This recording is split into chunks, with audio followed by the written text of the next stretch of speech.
Aham, bacana. E na parte da sua atuação, você compra voltado para vender ou para alugar, ou como que funciona ali?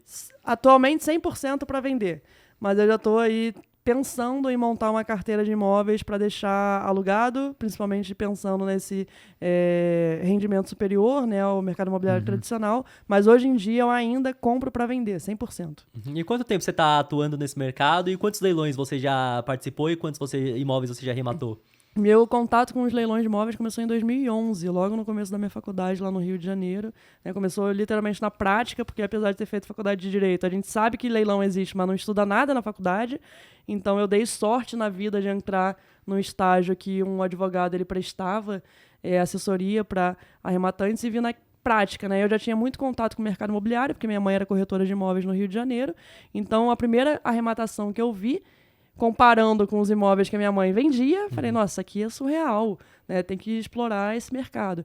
E aí, desde então, continuei nessa caminhada dos leilões, são centenas e centenas de participações em leilões, trabalhando para outras pessoas através de assessoria, e aí agora atualmente somente nas minhas próprias arrematações. Bacana. E nessa questão de mudança de mercado, então você começou faz mais de 10 anos, e agora a gente está em 2023, você começou em 2011 ali. Como que você vê que o mercado mudou, que antigamente era de uma forma, hoje é diferente? O mercado dos leilões hoje em dia está muito mais fácil de participação, né? Quando eu comecei, os leilões eram 100% presenciais. Então você tinha que, por exemplo, numa salinha no fórum, no Rio de Janeiro, era embaixo de uma escada, bem improvisado, assim. Você tinha que ir lá, levantar a mãozinha e participar do leilão. Né? Aí com a caminhada, com o avanço da tecnologia, hoje em dia os leilões, eles basicamente são 100% online. Então você arremata o imóvel de qualquer lugar que você esteja, desde que exista internet. Né? E isso facilitou muito a vida dos arrematantes, porque agora você não necessariamente precisa ficar vinculado à cidade ou cidades vizinhas a que você more. Né? Você pode ampliar o leque aí das suas arrematações. Como o leilão é sinônimo de cobrança de dívida, é natural que quanto maior a cidade, mais gente devendo, mais oportunidade de leilão. Né? Então, para a pessoa que mora numa cidade do interior pequena, por exemplo, ela vai ter lá um número menor de leilões do que você pegar uma capital com uma população muito grande. E aí, com a possibilidade dos leilões online, ela consegue resolver isso. Porque ela não precisa mais ficar vinculada àquela cidade que ela mora. Né? Ela pode ampliar o leque aí dela até em âmbito nacional. Bacana, uma dúvida que eu tenho é o seguinte: antigamente, você mesmo falou que era embaixo de uma escada ali, que a galera ia fazer o leilão, então tinham menos pessoas participando no mercado do que tem hoje em dia. Você vê que o desconto antigamente era maior que você conseguia comprar do que hoje, ou não mudou tanta coisa assim? É que a legislação ela também avançou para um sentido de facilitar, por exemplo, a retomada de imóvel pelos bancos, no caso de financiamento. Né? Porque isso precisa existir para que o próprio sistema de financiamento possa existir. Né? Se o banco emprestasse um dinheiro sem possibilidade de uma cobrança ali, ou de uma cobrança de uma forma mais rápida, o que a gente teria de cenário de financiamento imobiliário no país? Ou não existiria, nos moldes que existe hoje em dia, ou a taxa de juros seria muito superior à taxa de juros que a gente tem hoje em dia. Né? Então a legislação ela foi avançando cada vez mais para facilitar o trâmite dos leilões. E aí o número de imóveis retomados ele também vem aumentando. Então, naturalmente, os leilões online, de fato, eles aumentam a participação das pessoas por essa facilidade do que num leilão presencial, mas o mercado também evoluiu no sentido de retomada de imóveis. Né? Então a gente consegue aproveitar ainda descontos muito bons. Eu, atualmente, tenho várias arrematações pelo lance mínimo. Quer dizer, não teve concorrência nenhuma no leilão. Eu ofereci o lance mínimo e arrematei o imóvel, apesar de ser online. Então não tinha, mesmo tendo acesso fácil para qualquer pessoa entrar ali e dar um lance, ninguém entrou, você foi lá, deu o lance, ninguém quis mais, você conseguiu arrematar. E outro ponto importante que faz com que os juros do financiamento imobiliário seja mais baixo é realmente ter essa alienação do próprio imóvel que está sendo financiado. Se não existisse isso, com certeza os juros vão ser muito mais altos ali, ia ser muito mais inviável. Exatamente, Você considera que a subida da taxa de juros de 2020 para cá aumentou o número de inadimplência e, consequentemente, aumentou o número de imóveis que foram para leilão por conta disso? Eu acho que ainda vai aumentar em um curto espaço de tempo, porque teve muita gente durante a pandemia, por exemplo, que a Selic estava muito baixa, que acabou entrando em financiamento muito ruim. Né? Então tinha financiamento atrelado à poupança, Selic sobe, a taxa de juros sobe, né? E essas pessoas, eu costumo falar que o brasileiro ele pensa naquele momento se a parcela cabe no bolso dele. Só que ele esquece que ele está fazendo um financiamento por 30, 35 anos. E como é que vai estar a vida dele às vezes num período curto de 5 anos já muda muito, né? E às vezes lá com 20 anos vai mudar pra caramba. Né? O cara tá contando que hoje ele tem emprego, daqui a pouco ele pode não ter. Sim. E ele tá pensando naquele momento. Hoje em dia a parcela cabe no meu bolso, às vezes a parcela fica ali similar ao que ele pagaria de aluguel, vai lá e faz o financiamento. E principalmente durante a pandemia, a gente teve um boom de financiamento. O mercado imobiliário durante a pandemia ficou muito aquecido, exatamente pelos financiamentos que as pessoas estavam fazendo, motivadas pela Selic baixa. Aí a Selic começou a subir, né?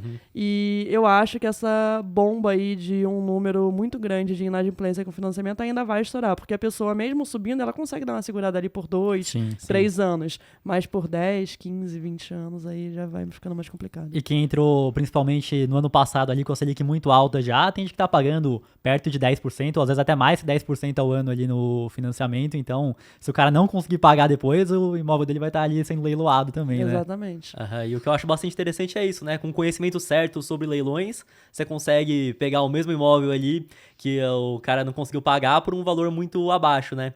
Então, no seu caso, como você já é especialista nesse mercado há muito tempo, já trabalha há muito tempo, você vê o leilão. Na verdade, você já encontrou algum imóvel de leilão que você pensou, não, gostei bastante, agora eu vou comprar esse pra morar ou não? Ou você ainda vive de aluguel até hoje? Eu moro de aluguel até hoje, mas eu já me apaixonei por alguns imóveis aí que eu cheguei a pensar se eu ia mudar ou não, mas aí depois o lado do investimento acabou falando mais alto, né? É até curioso, assim, tem gente que não entende quando eu falo que eu moro de aluguel, né?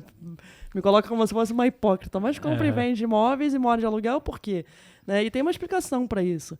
Eu tenho patrimônio mais que suficiente para comprar o imóvel que eu queira morar hoje em dia. Só que se eu utilizar parte do meu patrimônio para comprar um imóvel para moradia, eu estou imobilizando esse patrimônio, deixando de aplicar em outros investimentos. E o leilão, ele me gera um retorno muito grande de investimento, né? Muito superior à Selic e de uma forma muito constante, muito previsível. O leilão é um investimento muito previsível. Você está comprando um imóvel com grande desconto, é um bem físico, considerando ali um cenário de 12 meses da arrematação até a venda.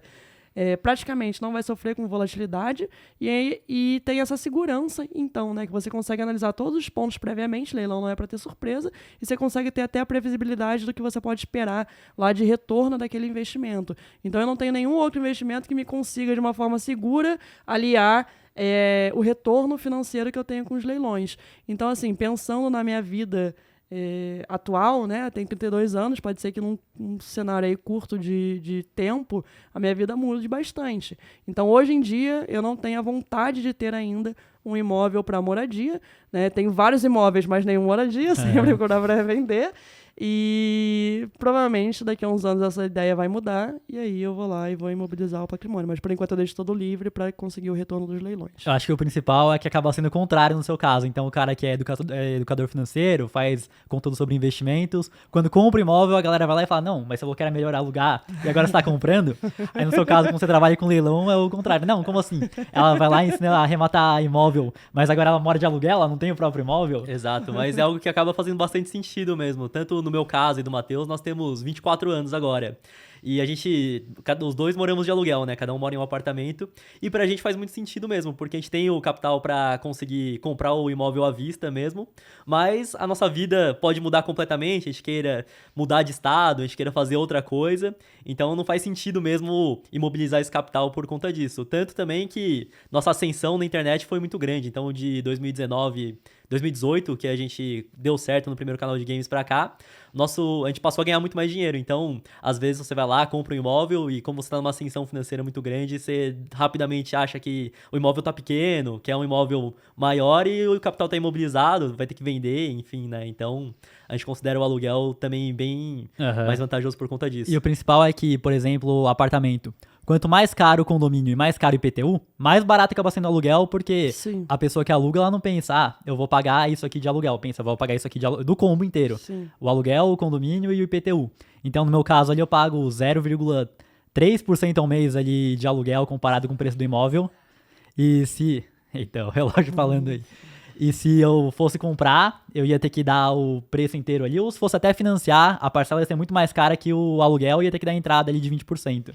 Exato. É exatamente o meu caso também. Eu tô pagando atualmente de aluguel 0,35 em relação ao preço do imóvel.